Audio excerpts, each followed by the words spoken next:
We're going to be moving on now to the topic of anemia, and it's my pleasure to introduce Dr. Vikas Pabby, who is on faculty here at UCLA and practices in the Northwest Valley. And with that, I'll let you take it away. Okay, I'd like to thank Tricia and the moderators for allowing me to speak here today. So I'll be discussing anemia, specifically pertaining to the lower GI tract. So anemia is a common thing that GI physicians see. It's about probably one of the top 5 reasons why we get consulted, both for rectal bleeding as well as iron deficiency anemia. And then Wendy Ho will follow this talk with colorectal cancer screening, colon cancer being a common cause of anemia. So if you recall from medical school or nursing school days, the basic causes of anemia include decreased RBC production, increased RBC destruction, or blood loss. So causes of decreased RBC production include nutritional deficiencies, iron, folic acid, and B12. You could also have bone marrow involvement, so either tumor infiltration or primary bone marrow disorders like myelodysplastic syndrome, or bone marrow suppression by a drug. Causes of increased RBC destruction include DIC, sickle cell anemia, thalassemia, and other hemoglobinopathies. And then we as GI physicians, we often deal with the last category, which is blood loss, which can be overt blood loss, which is referred to, visible blood loss is referred to as overt blood loss, or can be occult. And common causes of occult bleeding, which is non-visible bleeding, is iron deficiency anemia. So again, anemia can be classified into microcytic, and which is usually due to iron deficiency anemia, which is due to chronic blood loss, and then normocytic, which is often due to acute blood loss, and then finally macrocytic, which is commonly due to B12 or folic acid deficiency. So I'll start with a case. I'll read out the case to you. An 80-year-old female presents to the emergency room with 3 hours of massive rectal bleeding. The onset was abrupt. The patient gives a history of passing red blood with clots from the rectum. She is dizzy and has an unsteady gait. She has no abdominal pain and no recent weight loss. She was previously well with no prior medical conditions and is not on any chronic medications. On her physical examination, she has a blood pressure of 95/69, a pulse of 101. She's afebrile. Her abdominal exam is unremarkable. And then her rectal exam shows bright red blood coating the exam glove. So her initial hemoglobin is 10.4, and it drops to 7.8 after receiving 2 liters of normal saline. Other labs, including her BUN, are normal. So the question is, what is the most likely cause of the patient's massive lower GI bleed? So A, is it an AVM? B, is it diverticulosis? C, is it colorectal cancer? D, is it hemorrhoids? E, is it bleeding from a polyp? F, is it ischemic colitis? And G, is it from an upper GI bleed? So allow you guys to respond. Okay, great. So most of you picked hemorrhoids, and then diverticulosis is a close second. While hemorrhoids are the most common cause of lower GI bleeding, hemorrhoids generally cause slow and episodic bleeding. This patient had a massive lower GI bleed. The most common cause is diverticulosis. AVMs are the second most common cause. Large polyps and colorectal cancer can also cause GI bleeding, but usually this is occult bleeding, and it usually causes a slow ongoing blood loss. And then we have to remember that 10% of lower GI bleeds are due to upper GI bleeds. The same case, second question, what do you all feel is the next best step in management? Would you do A, RBC tag scan? Would you do B, visceral angiography? C, would you start prepping for a colonoscopy? D, would you do an EGD? Or E, would you do a capsule endoscopy?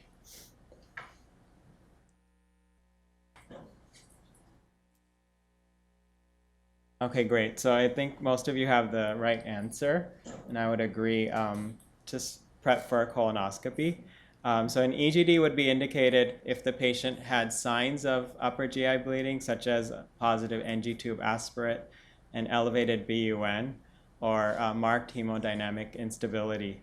Capsule endoscopy is indicated if an EGD or colonoscopy is negative. And then RBC tag scan or visceral angiography are done again if a colonoscopy does not identify a source of bleeding or a patient is too unstable to have endoscopic procedure. Follow-up question to this case. So the patient is found to have the following lesion. So it's found to have the following lesion as pictured. And what is the rate of recurrent bleeding at 1 year? Is it 1%? Is it B, 4%? Is it C, 9%? D, 14%? Or 20%?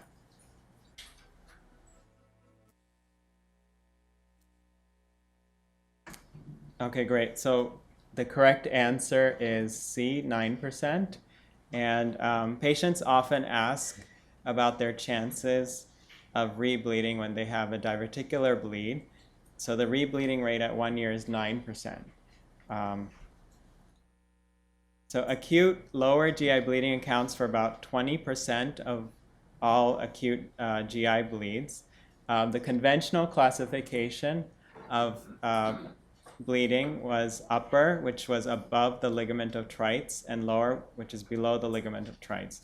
Now with the advent of better small bowel endoscopic as well as imaging techniques, it's been reclassified into upper, which is again above the ligament of Treitz, small bowel from the ligament of Treitz to the ileocecal valve, and lower below the ileocecal valve. Lower GI bleeds often stop spontaneously in 80 to 85% of patients, and the overall mortality is 2 to 4%. When seeing a patient with an acute lower GI bleed, history of aspirin and NSAID use should be obtained. While NSAIDs or aspirin can cause upper GI ulcers or lesions, they can also cause small bowel or colonic ulcers or erosions or aphthous lesions. History of vascular disease should also be elicited, and this maybe give a clue to ischemic colitis. A history of past bleeding should also be obtained, as this could give a clue to the diagnosis. Radiation to the pelvic area, as for example, males may have for prostate cancer, or females for uterine or ovarian cancer, is important, as radiation to the pelvic area could cause radiation proctitis. Recent polypectomy. So polypectomies can cause bleeding from a polypectomy site can occur for up to 2 weeks following the polypectomy. So it's important to obtain that history. History of liver cirrhosis is also important in terms of the history or signs of liver cirrhosis in your patient. Because not only can patients have esophageal or gastric varices, but patients can have anorectal varices. And then history of melena versus hematochezia is also important to differentiate between upper and a lower GI source. For the same reason, a rectal exam is also important. Apologize for this. And then looking at the patient's hemodynamics is also important. So looking at their blood pressure and heart rate, if they have a less than 200 ml of blood loss, there's often no change in the heart rate and blood pressure, whereas if they have a greater than 800 cc's of blood loss, they suffer from hemodynamic instability. This is a table that shows the causes of hematochezia.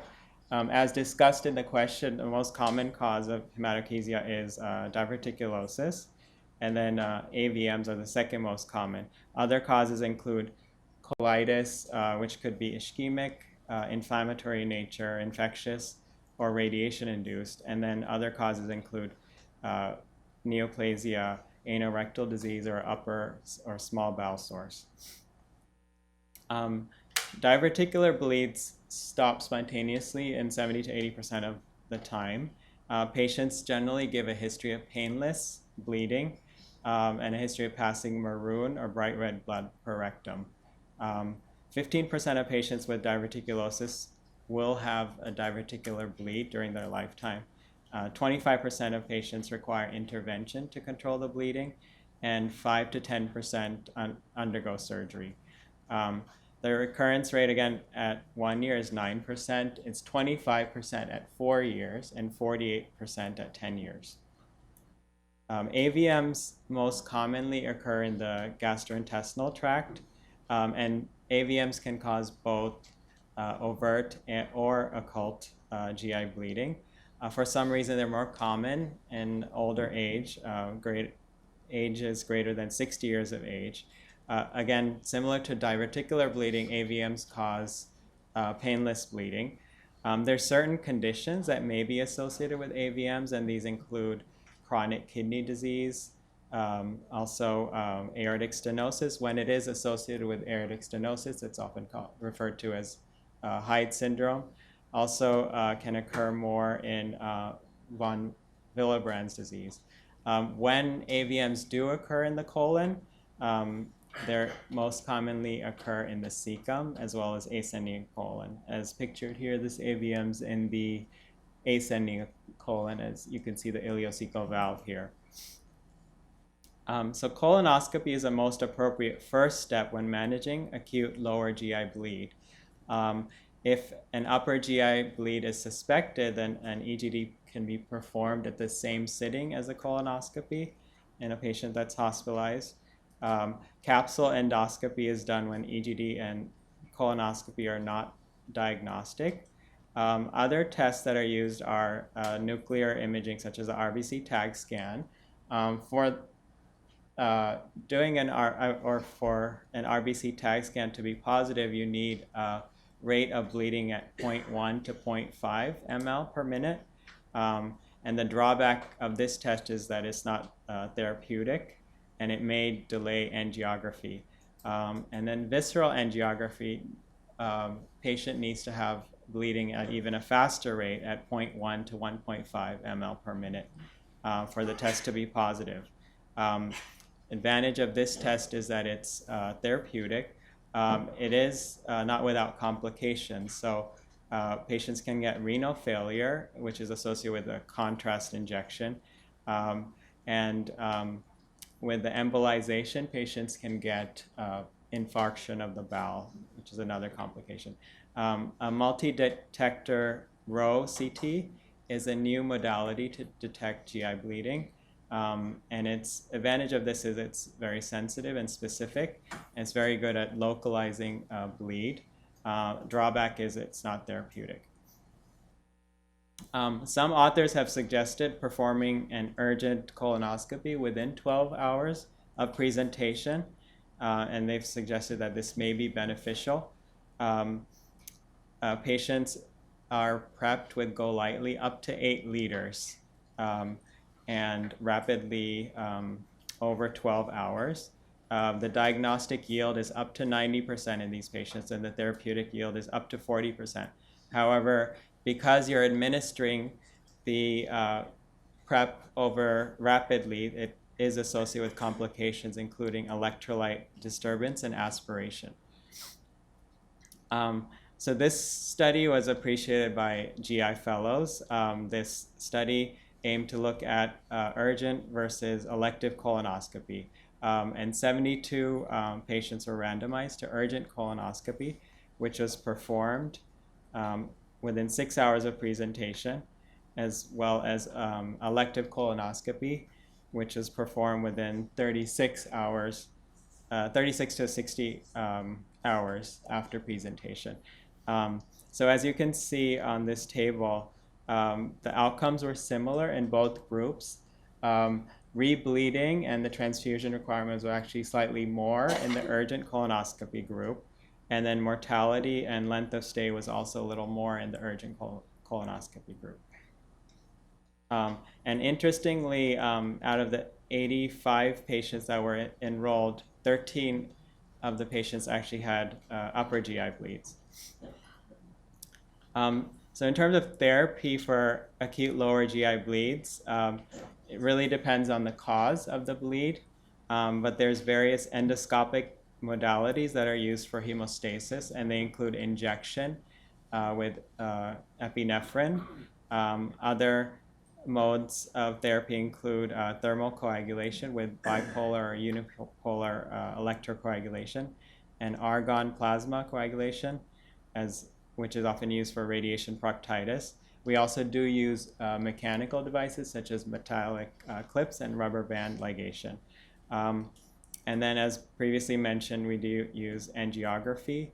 Pharmacotherapy is used in some cases, for example, for AVMs, in which case, in some patients where we cannot locate AVMs that are in the small bowel, or in patients who are medically unstable to undergo endoscopic procedures, we can use hormones like estrogen or somatostatin or octreotide for the treatment of AVMs. But really, there's no randomized control studies to show their benefit. Their use is reported in case reports. And then if medical therapy fails, then surgery is often done. So now going on to case 2, we have a 60-year-old male with iron deficiency anemia. The hematocrit's 34. The MCV is 75, ferritin of 8, is referred for gastrointestinal evaluation. Patient undergoes an upper endoscopy with duodenal biopsies and a colonoscopy that's negative. What is the next step in management? So I'll let you guys answer.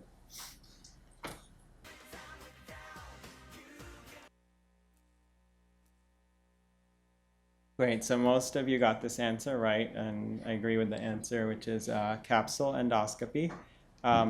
Some would argue that repeating an EGD and a colonoscopy would be a good next step, which this answer could also be correct, as oftentimes some lesions are missed on the initial endoscopy and colonoscopy. And so we'll go on to the next case. So this is a 25-year-old male, again with iron deficiency anemia. Patient has a negative EGD and colonoscopy. Capsule endoscopy shows the following images. So what is your diagnosis? A is NSAID-induced ulcers, B is Crohn's disease, C is AVMs, D is hookworm infestation, and E is normal.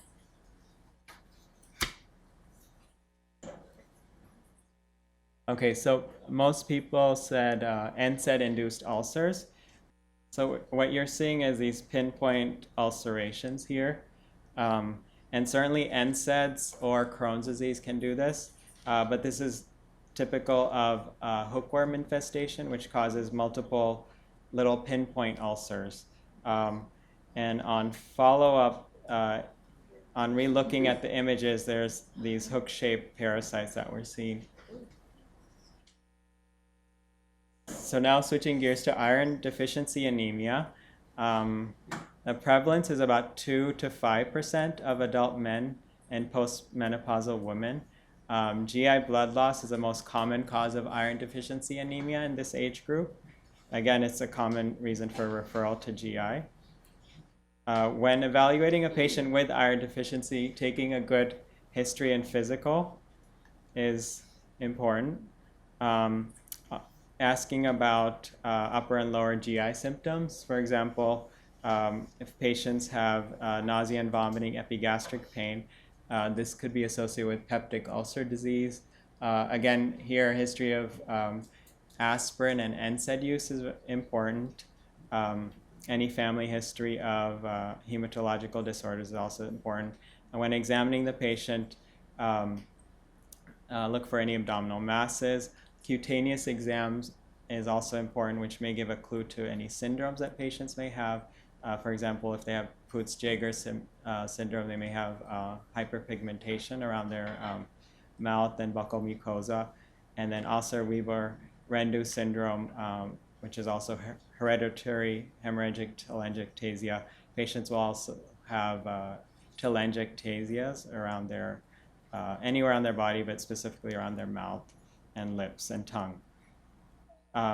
So when diagnosing iron deficiency anemia, look for microcytosis. Sometimes patients may not have microcytosis if it's a mixed picture. So if they have a combination of iron deficiency anemia as well as combined with B12 or folic acid deficiency. Low serum iron, less than 33 grams per deciliter. And then what's diagnostic is a low ferritin level of less than 12 micrograms. However, also we should keep in mind when you guys, in a primary care setting, when you see these patients, if ferritin is also an acute phase reactant, so if patients have any inflammatory disorders, then the ferritin can be high. The TIBC will be high in these patients. Gold standard, but not practical, is bone marrow biopsy. When you guys see these patients, you guys should also keep in mind other causes of microcytosis. So these include thalassemia traits, sickle cell trait, sideroblastic anemia, specifically the congenital form, lead toxicity. Also, late anemia of chronic disease can cause, in their chronicity, can cause iron deficiency because of depletion of iron and ferritin. So the causes, or the GI causes of iron deficiency anemia can be divided into upper GI as well as lower GI. So upper GI causes include erosive esophagitis, peptic ulcer disease, Cameron lesions, which often can be missed on EGD, portal hypertensive gastropathy, varices of the upper GI tract, doulofoy lesions, which really can occur anywhere in the GI tract, and then AVMs, again, anywhere in the GI tract, polyps or malignancies, lower GI, again, polyps and malignancy, diverticular disease, but usually this causes more massive bleeding and rarely causes occult bleeding. IBD can cause lower GI bleeding, radiation proctitis, again, hemorrhoids or solitary rectal ulcer. So when evaluating patients with iron deficiency anemia, oftentimes the first step is EGD and a colonoscopy. When these are negative, then it's often referred to as obscure GI bleeding. And in this case, a small bowel source has to be ruled out. So small bowel sources of GI bleeding can be ruled out by an upper GI series with small bowel follow-through. Really, in practice, we're not doing this test anymore when evaluating iron deficiency anemia. Capsule, like in the question, is likely the best next step. And then if the capsule's positive, then we go on to, if the capsule does show a source, then we need to do a deep enteroscopy. Some patients with Meckel's diverticulum can have occult GI bleeding, so Meckel scan is important in these patients. And then a tagged RBC scan or angiography can be done, but again, usually not valuable in occult bleeding because you need to be bleeding at a fast rate for these tests to be positive. Small bowel capsule endoscopy really changed management in these patients. Capsule endoscopy was approved by the FDA in 2001. It's a disposable capsule. It's about 1 inch in length and it weighs 3.7 grams. The capsule endoscopy or the endoscope takes 2 pictures per second, and the battery life is about 8 to 12 hours, and it takes 50,000 images. Advantages of a capsule are that it covers the entire small bowel. It's safe and effective. It's well tolerated, including elderly patients.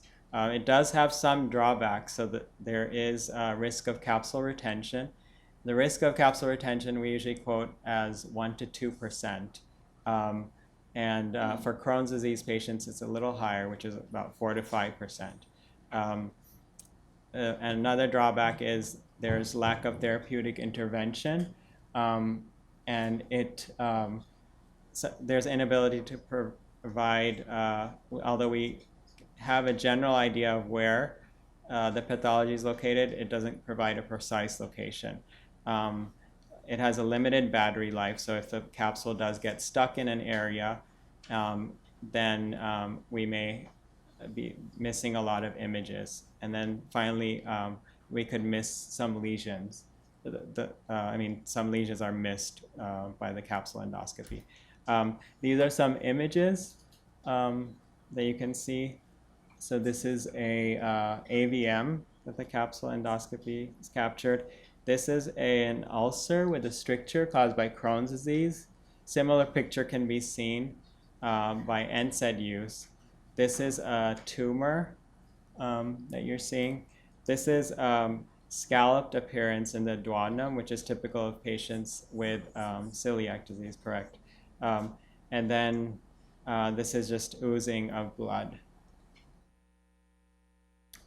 So a meta-analysis of 13 studies showed that the diagnostic yield of capsule endoscopy when done for iron deficiency anemia is about 53%. And 25% of the time we'll see vascular lesions, 11% of the time we'll see inflammatory lesions, and about 4% of the time we'll see tumors. So if capsule endoscopy does show pathology, double balloon or single balloon enteroscopy is often done for therapeutic purposes.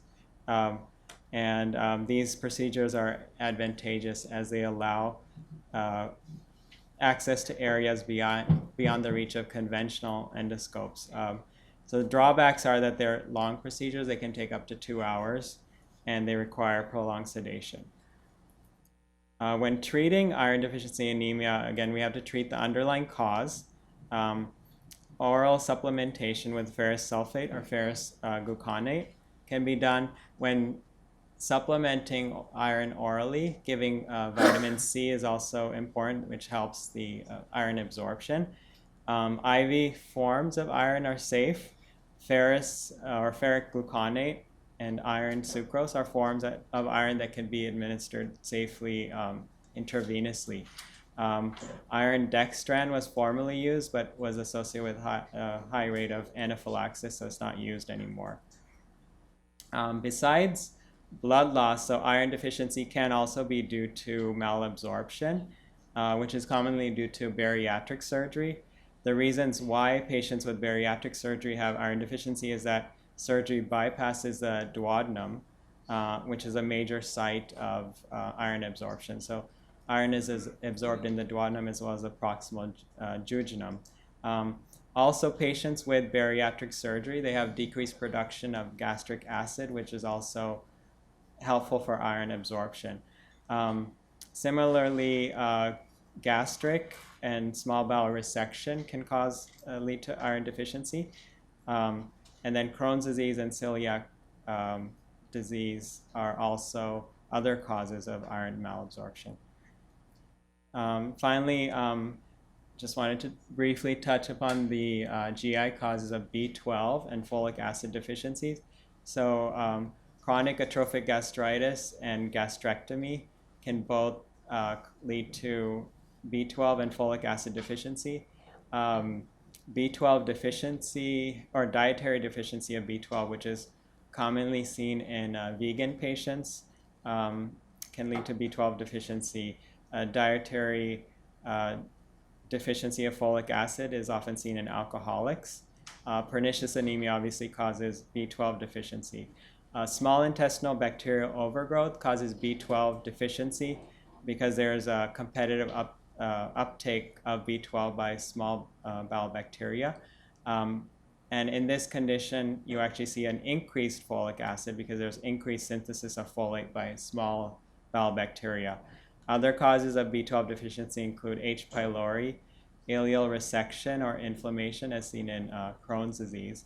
Pancreatic insufficiency usually causes fat-soluble vitamin deficiencies, but can cause B12 deficiency as well. And then other causes of folate deficiency include tropical sprue, celiac disease, and Crohn's disease. Thank you very much.